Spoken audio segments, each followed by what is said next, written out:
The government is moving to ensure that the effects of the ongoing conflict in the Middle East will not impact the prices of food products. Kenneth Paciente keeps us up to speed on the measures laid out during the Uplift meeting, which President Ferdinand R. Marcos Jr. led today.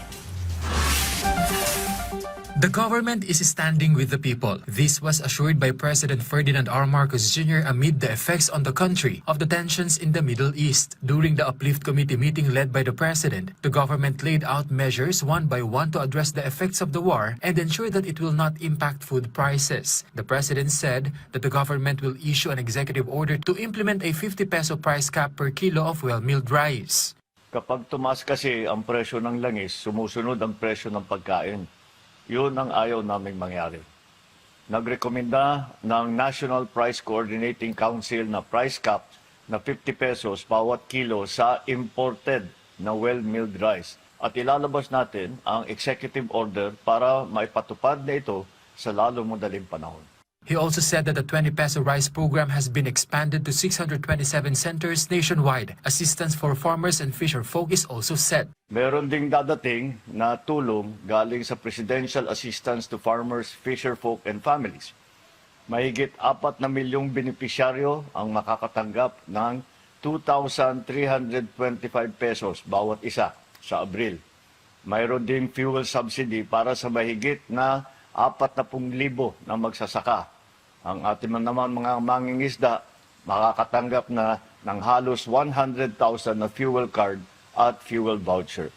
He added that the basic needs and commodities, including rice, remain at their suggested retail price. The government continues to coordinate with manufacturers to keep prices from increasing until next month. On oil supply, the President said that the Philippine National Oil Company Exploration Corporation has ordered 1.04 million barrels of diesel. 142,000 barrels have already been delivered this week, while the remaining volume will arrive in the coming weeks. Nai-release na ng DBM ang 20 bilyong piso para sa procurement ng hanggang 2 milyong bariles ng karagdagang langis. 10 araw ito nadagdag sa ating buffer stock. Sa ngayon, may 51 days tayo na supply dito sa bansa. The Development Budget Coordination Committee is also set to meet to discuss emergency powers granted to the President to reduce or remove excise tax on oil. For now, the Wholesale Electricity Spot Market or WESM is temporarily suspended to monitor electricity prices and prevent sudden increases. Simula March 26, pansamantalang sinuspindinan ng ERC ang WESM. Ibig sabihin, ipatutupad na ang optimal dispatch ng mas murang energy source tulad ng renewable. Magkakaroon din ng kontrol ang gobyerno sa presyuhan sa WESM. Kasalukuyan itong inaayos na ng ERC.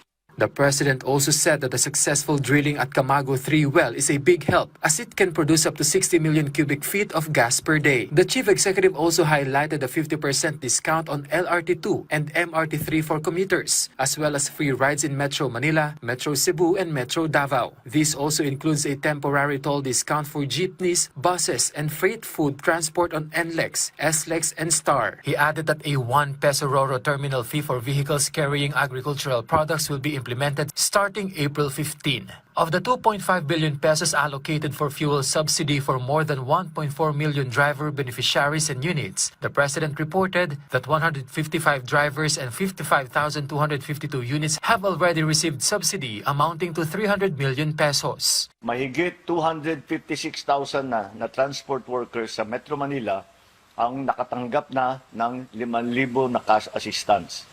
May 1.28 billion pa na ibibigay. Magsisimula na ang nationwide na pagbigay sa April 6.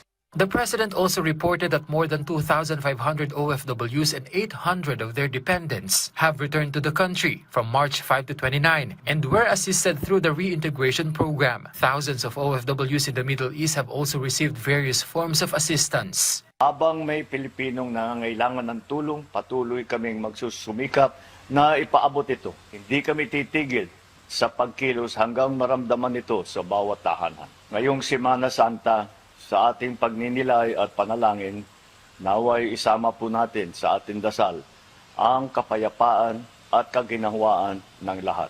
Kenneth Paciente from the National TV Network for a new and better Philippines.